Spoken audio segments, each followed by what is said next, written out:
What's good, YouTube? In this video, we're going to go over 3 secret tips that help you rank up in ranked arenas. Now, these tips here may be some tips that you didn't know, or maybe you did know, but for the most part, I know that I have not talked about them on this channel, so I wanted to share this advice and these tips to help you guys rank up for arenas. And these are tips that a lot of people do that are high levels, you know, masters and preds. So starting off with the first one we're going to be talking about is switching servers. Now, a lot of people switch servers in arenas, especially the reason being is because, you know, to be honest, we play against the same people. You know, if you play arenas a lot, you're gonna find yourself knowing who the enemy is and how their playstyle is. So for instance, people will switch servers a lot, especially when they're going to consistently go against the same team that maybe they 3-stack devos, meaning that they're a full team that uses devotions. So that is one of the reasons why someone would switch servers. Another reason why someone would switch servers may be because they're having a bad day.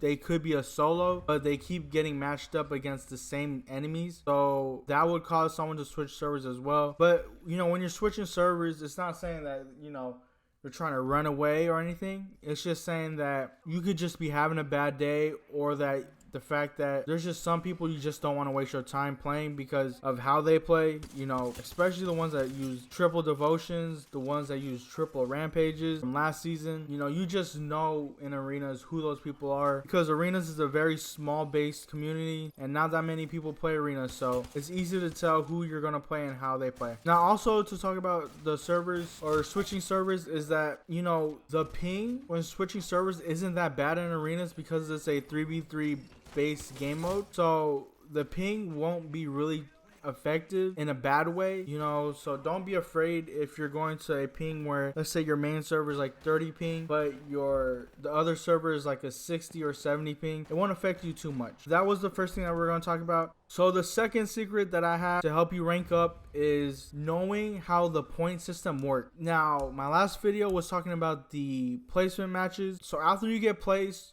you know, from everything that I learned from, you know, the ranked in season 10, the 2 splits in season 11, and then as of right now, season 12 for the rank system in arenas. After your placements, you're usually going to gain like 100 points, 90 or 80 after your placements. And then from there, you have a small window to keep playing to continue those big games, right? Those games where you're getting 80s, 90s, and 100s. And after that window, the points will slowly start to go down to, you know, like it'll go down to like the 40s, the 50s.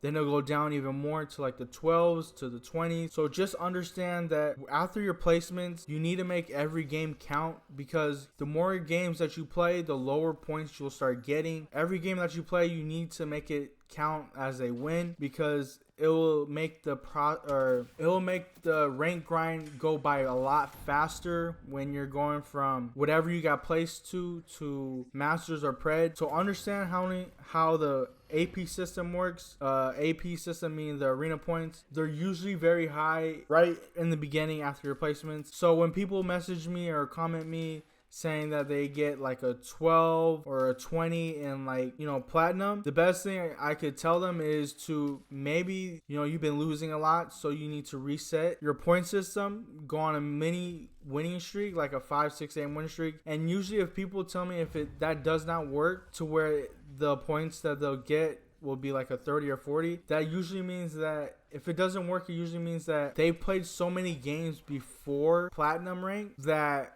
they just missed the opportunity of the window to gain extra points. Because some people will gain, you know, 80s to 100s in platinum lobbies, and some people will gain, you know, 20s to 30s in platinum lobbies. It just depends on how many games you played. For me, I started to notice a dip around 100 games played. That's usually when you'll see a dip or a slowdown in how much points you gain. Now, the third thing that we're going to be talking about is playing with someone with a lower MMR. These people can be someone maybe who's kind of new to ranking or ranked arenas, but they play the game a lot, right? Maybe one of your friends from the Battle Royale, they maybe want to try out arenas, so they try out arenas and you know they're good. There's someone you can count on. And if you play with these people, because their MMR is low and they haven't played much arenas, you and your friend are probably going to get placed in lobbies that aren't as sweaty compared to if you were to 3-stack stack with everyone at your skill level or above your skill level. So if you have a friend like that, definitely invite him if he wants to play arenas, and if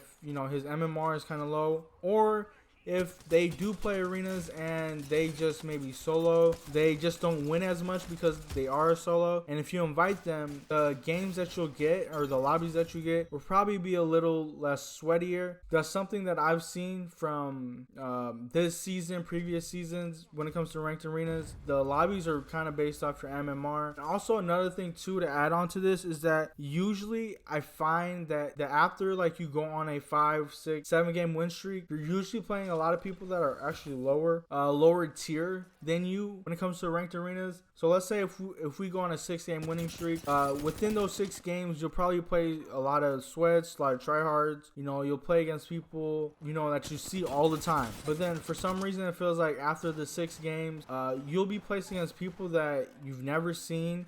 And you've never seen them because they're lower tier than you. It's very random because a lot of the times you guys know that you know you could be a bronze, silver, and gold and be placed against you know masters and prey in ranked arenas, which I disagree. I don't feel like it should be like that, but that does happen quite a bit. And I feel like when it does happen, it's usually when the team like the masters or preys are on a high win streak. So if you guys can get to that high win streak, it's gonna be good for you guys.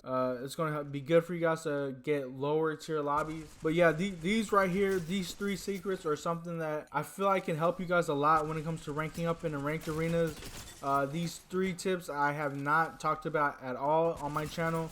This channel has been going on since season 10 for ranked arenas. This is the video talking about the 3 secrets on how to rank up. All these tips that I said here have helped me when it comes to ranking up in arenas. For the next video, we're going to be talking about the weapon tier list. I was debating on either talking about the weapon tier list or a legend tier list for season 12 ranked arenas. And I know that there's a lot of changes to the guns this season compared to last season.